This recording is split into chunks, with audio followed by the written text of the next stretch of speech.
Hello മക്കളെ, നമ്മൾ നല്ലൊരു ഡ്രൈവർ ആവണമെങ്കിൽ നന്നായിട്ട് വണ്ടി ഡ്രൈവ് ചെയ്ത് തന്നെ പ്രാക്ടീസ് ചെയ്യണം അല്ലേ. അതോടൊപ്പം തന്നെ നല്ല കുക്കാണെങ്കിൽ പാചകം ചെയ്ത് തന്നെ നമ്മൾ പ്രാക്ടീസ് ചെയ്യണം അല്ലേ.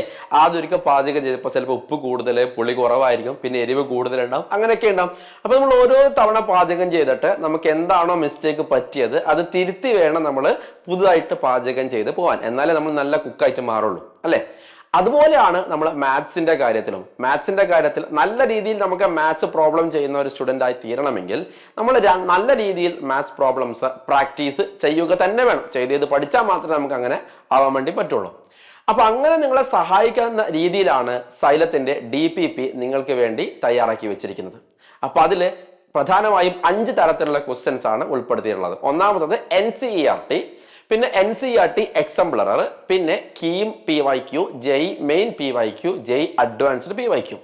അപ്പൊ ഇതെല്ലാം ഉൾപ്പെടുത്തിക്കൊണ്ടാണ് സൈലത്തിന്റെ DPP നിങ്ങൾക്ക് വേണ്ടി തയ്യാറാക്കി വെച്ചിരിക്കുന്നത്. അപ്പൊ ഏത് ഓർഡറിലാണ് പഠിക്കേണ്ടത്? ഞാൻ ഈ പറഞ്ഞ ഓർഡറിൽ തന്നെയാണ് പഠിത്തം മുന്നോട്ട് കൊണ്ടുപോകേണ്ടത്. നമുക്കറിയാം ഏറ്റവും സിമ്പിൾ ക്വസ്റ്റ്യൻ NCERT എന്നായിരിക്കും അല്ലെ. അത് കഴിഞ്ഞ് NCERT എക്സംപ്ലർ, പിന്നെ കീം, പിന്നെ JEE മെയിൻ, അതേപോലെ JEE അഡ്വാൻസ്. ഈ ഓർഡറിൽ തന്നെ നമ്മൾ പഠിച്ച് സ്റ്റെപ്പ് കയറി മുന്നോട്ടേക്ക് പോകണം. അപ്പൊ സ്വാഭാവികമായിട്ടും നിങ്ങൾ വിചാരിക്കും, സാർ എന്തിനാണ് ഈ സിമ്പിൾ ക്വസ്റ്റ്യൻ ഒക്കെ ചെയ്ത് സമയം കളയുന്നത്?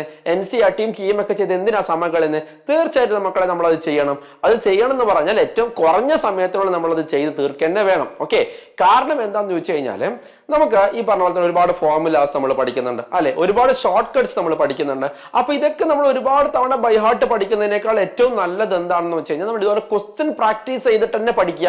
അപ്പൊ അങ്ങനെയാണ് നമ്മൾ ഒരിക്കലും എന്താവില്ല, മറന്നു പോവില്ല എന്നതാണ് അതിന്റെ ഒരു റിയാലിറ്റി. ഇനി സ്വാഭാവികമായിട്ടും നിങ്ങൾ DPP കാണുന്ന കുട്ടികൾ വിചാരിക്കുക, സാറേ ഇതിൽ ആൻസർ കീയോ സൊല്യൂഷനോ ഒന്നും കൊടുത്തിട്ടില്ലല്ലോ. ഇല്ല, കൊടുത്തിട്ടില്ല.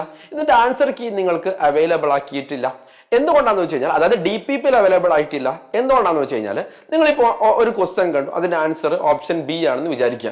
അപ്പൊ നമ്മൾ ക്വസ്റ്റ്യൻ വായിക്കുന്നതിന് മുമ്പ് ആൻസർ ഓപ്ഷൻ ആയിരിക്കും നമ്മൾ വായിക്കുക. അത് B ആണ് ആൻസർ എന്ന് നമ്മളെ മെമ്മറി അവിടെ ഫിക്സ് ചെയ്തു. അതിനുശേഷമാണ് നമ്മൾ എന്ത് ചെയ്യുക, ഈ പ്രോബ്ലം ചെയ്യാൻ വേണ്ടി നോക്കുക. അപ്പൊ നമ്മുടെ മെമ്മറി ഓട്ടോമാറ്റിക്കായിട്ട് Bയിലേക്ക് എത്തിക്കാൻ വേണ്ടിയിട്ട് ശ്രമങ്ങൾ നടത്തും. പക്ഷെ ഒറിജിനൽ എക്സാമിന് ഏത് ക്വസ്റ്റ്യനാണ്, ഏത് ആൻസർ ആണ് നമുക്ക് അറിയില്ലല്ലോ. അപ്പൊ നമുക്ക് യഥാർത്ഥ JEE മെയിൻ എക്സാമിന് അല്ലെങ്കിൽ JEE അഡ്വാൻസ്ഡ് എക്സാമിന് നിങ്ങളെ ബുദ്ധിമുട്ടിലാക്കും. ഓക്കെ, അപ്പൊ ഇതിന്റെ സൊല്യൂഷനും ആൻസറൊക്കെ നമുക്ക് എവിടെ നിന്നാണ് കിട്ടുക? മക്കളെ, നിങ്ങൾ ഇതിലേക്ക് നോക്കുകയാണെങ്കിൽ 2 തരത്തിലുള്ള ക്വസ്റ്റ്യൻസ് കാണാം അല്ലെ. ഒന്നാമത്തെ നമ്മളൊരു ക്യാമറന്റെ ചിഹ്നക്കുള്ള ഒരു ക്വസ്റ്റ്യൻ കാണുന്നുണ്ടല്ലോ അല്ലെ. അപ്പൊ അത് നമ്മുടെ പേൾ വീഡിയോയിൽ അത് അവൈലബിൾ ആണ്. അപ്പൊ ആ പേൾ വീഡിയോയിൽ സാറന്മാർ വ്യക്തമായിട്ട് അത് ചെയ്തിട്ട് പിന്നെ സൊല്യൂഷനും ആൻസർ കീയും കാര്യങ്ങളൊക്കെ എന്താക്കിയിട്ടുണ്ട്, കൊടുത്തിട്ടുണ്ട്. അപ്പൊ നമ്മൾ ആദ്യം ഒന്ന് ചെയ്യാൻ വേണ്ടി ശ്രമിക്കുക, നന്നായിട്ട് ചെയ്യാൻ വേണ്ടി ശ്രമിക്കുക.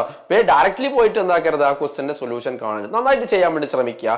കിട്ടാത്ത പോയിന്റിൽ മാത്രം നമ്മൾ അത് പോയിട്ട് അത് കാണാം. ഓക്കെ, ഇനി ബാക്കിയുള്ള ക്വസ്റ്റ്യൻസ് ക്ലാസ്സിൽ പഠിപ്പിക്കുന്നതായിരിക്കും. ഓക്കെ, അപ്പൊ ഈ പേൾ വീഡിയോ കണ്ട് പഠിച്ചതിന് ശേഷം നമ്മൾ ക്ലാസ്സിൽ പഠിപ്പിക്കുന്ന ക്വസ്റ്റ്യൻ ഒന്ന് ട്രൈ ചെയ്തൊക്കെ ഒന്ന് അറ്റൻഡ് ചെയ്തിട്ട് മാത്രം എന്ത് ചെയ്യുക, ക്ലാസ്സിലേക്ക് പോകും. നമുക്ക് കൂടുതലായിട്ടും ഗ്രാസ്പ് ചെയ്യാൻ വേണ്ടി പറ്റും. അപ്പൊ അങ്ങനെ എല്ലാ ക്വസ്റ്റ്യന്റെയും സൊല്യൂഷനെ നമുക്ക് അവിടെ അവൈലബിൾ ആയി കിട്ടും അല്ലെ. അതായത് ഈ വീഡിയോ ചിഹ്നമുള്ള ക്വസ്റ്റ്യൻ നമ്മൾ പേൾ വീഡിയോയിലും, അതോടൊപ്പം തന്നെ ബാക്കി ക്വസ്റ്റ്യൻസ് ക്ലാസ്സിൽ നമുക്ക് സൊല്യൂഷൻസ് എന്താവും, അവൈലബിൾ ആവും. ഓക്കെ, ഞാൻ നേരത്തെ പറഞ്ഞ പോലെ തന്നെ ഒരു ക്വസ്റ്റ്യൻ വായിച്ചു കഴിഞ്ഞാൽ ഒറ്റക്ക് നിങ്ങൾ എന്ത് ചെയ്യുക, അറ്റൻഡ് ചെയ്യാൻ വേണ്ടി ആദ്യം ശ്രമിക്കുക. ആ പല തരത്തിലും നമ്മൾ എന്താക്കുക, അതിൽ ചിന്തിച്ച് നോക്കുക. ഓക്കെ, അപ്പൊ നേരത്തെ നമ്മളെ ഉപ്പിന്റെയും മുളകിന്റെയും കേസൊക്കെ പറഞ്ഞ പോലെ പല ക്വസ്റ്റ്യനും നമുക്ക് എന്താവും, അബദ്ധങ്ങൾ പറ്റും. ഓക്കെ, ആ അബദ്ധം നമ്മൾ അതായത് അബദ്ധങ്ങൾ പറ്റിയാൽ നമ്മൾ ചിന്തിച്ച രീതി ചിലപ്പോൾ തെറ്റായിരിക്കും, അല്ലെങ്കിൽ ഫൈനൽ ആൻസർ കിട്ടിയ എന്തായിരിക്കും, തെറ്റായിരിക്കും. അപ്പോൾ ഒരു ക്വസ്റ്റ്യൻ ആൻസർ ചെയ്തതിനു ശേഷം അതിൽ പറ്റിയ അബദ്ധങ്ങൾ നമ്മൾ നോട്ട് ചെയ്ത് വെക്കുക. എന്തിനാ നോട്ട് ചെയ്ത് വെക്കുന്നത്? ഇനി അതേപോലത്തെ ക്വസ്റ്റ്യനോ അതുമായി ബന്ധപ്പെട്ട ക്വസ്റ്റ്യൻസോ ഇനി വന്നു കഴിഞ്ഞാൽ നമുക്ക് ആ അബദ്ധം ഇനി പറ്റരുത്. ഓക്കെ, അതിന് വേണ്ടിയിട്ടാണ് നമ്മൾ അത് നോട്ട് ചെയ്ത് വെക്കുന്നത്. അപ്പൊ അതായത് ഒരിക്കൽ പറ്റിയ അബദ്ധം പിന്നീട് എന്താക്കരുത്, പറ്റരുത്. ഓക്കെ, അപ്പൊ അത് അങ്ങനെ ചെയ്യണമെങ്കിൽ നമ്മൾ ഒറ്റക്ക് തന്നെ എന്ത് ചെയ്യണം, ക്വസ്റ്റ്യൻസ് പ്രാക്ടീസ് ചെയ്യണം. ഓക്കെ, അപ്പൊ നന്നായിട്ട് പ്രാക്ടീസ് ചെയ്ത് കിട്ടുന്നില്ലെങ്കിൽ മാത്രമേ നമ്മൾ വീഡിയോയിലേക്ക് നോക്കാൻ പറ്റുള്ളൂ, അല്ലെങ്കിൽ അടുത്ത ദിവസത്തെ ക്ലാസ്സിലേക്ക് കേൾക്കാൻ വേണ്ടി അത് മാറ്റി വെക്കാൻ പറ്റുള്ളൂ. ഓക്കെ, അപ്പൊ ഒരു ക്വസ്റ്റ്യൻ ചെയ്യുന്ന സമയത്ത് നമുക്ക് എന്തെങ്കിലുമൊക്കെ പുതിയ ഐഡിയ കിട്ടിയിട്ടുണ്ടെങ്കിൽ നമ്മൾ എന്ത് ചെയ്യുക, ഒരു പേപ്പറിൽ അല്ലെങ്കിൽ ഒരു നോട്ട്ബുക്കിലേക്ക് അത് നോട്ട് ചെയ്ത് വെക്കുക. ഓക്കെ, കാരണം എക്സാമിനേഷന് റിവൈസ് ചെയ്യാൻ നമ്മളെ അതെന്താവും, ഹെൽപ്പ് ചെയ്യും. പിന്നെ ചില ക്വസ്റ്റ്യൻസ് ഉണ്ടാവും നമുക്ക് ഭയങ്കര ബുദ്ധിമുട്ടായിട്ട് തോന്നുന്നത്, അല്ലെങ്കിൽ ഭയങ്കര കോൺസെപ്റ്റ് ഉപയോഗിക്കുന്നതായിട്ട് തോന്നുന്നത്, അല്ലെങ്കിൽ നല്ല ബ്യൂട്ടിഫുൾ ആയിട്ടുള്ള സെന്റൻസ് ഉള്ള ക്വസ്റ്റ്യൻസ്. ഓക്കെ, അങ്ങനെ എന്തെങ്കിലുമൊക്കെ ഒരു പ്രാധാന്യം കണ്ടിരുന്നെങ്കിൽ നമുക്ക് എന്താക്കാം, ഒന്ന് മാർക്ക് ചെയ്ത് വെക്കുക. കാരണം എക്സാമിന്റെ റിവിഷന്റെ സമയത്തൊക്കെ നമുക്ക് ഒന്നും കൂടി അത് സ്ട്രെസ് ചെയ്ത് നോക്കാൻ വേണ്ടിയിട്ടായിരിക്കണം. ഓക്കെ, അപ്പോൾ അത്രയും കാര്യങ്ങളാണ് നമ്മൾ ഈ ക്വസ്റ്റ്യൻ DPP ഉപയോഗിക്കുന്നതായിട്ട് ബന്ധപ്പെട്ടിട്ട് നിങ്ങൾക്ക് പറഞ്ഞു തരാനുള്ളത്.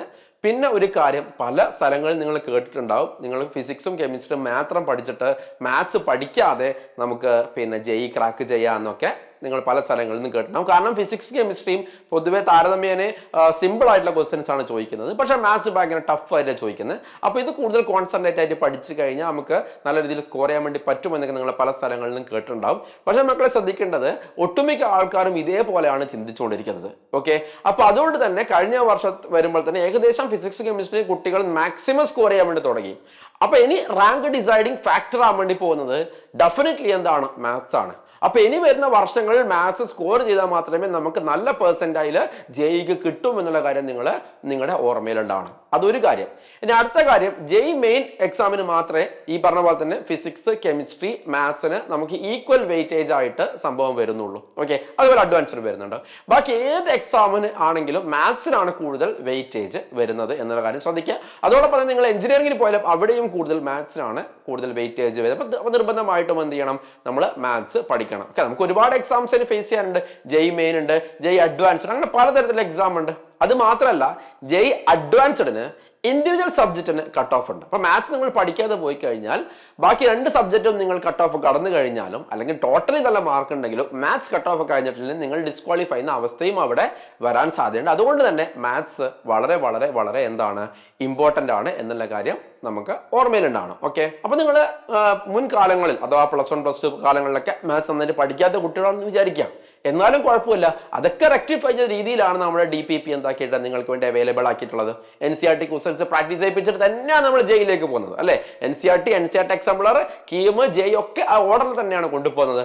അതുകൊണ്ട് തന്നെ നിങ്ങളൊന്ന് മനസ്സ് വെച്ച് കഴിഞ്ഞാൽ, എനിക്ക് പഠിക്കണം, എനിക്ക് മാത്സ് പഠിക്കണം എന്ന് മനസ്സ് വെച്ച് കഴിഞ്ഞാൽ, അതിനുവേണ്ടി പ്രവർത്തിച്ചു കഴിഞ്ഞാൽ ഡെഫിനറ്റ്ലി നിങ്ങൾക്ക് മാത്സ് നന്നായിട്ട് പഠിക്കാനും പറ്റും. JEE മെയിനും JEE അഡ്വാൻസ്ഡും മറ്റേത് എക്സാം ആയിക്കോട്ടെ നമുക്ക് നല്ല രീതിയിൽ സ്കോർ ചെയ്യാൻ വേണ്ടിയിട്ട് പറ്റും. Okay, all the best.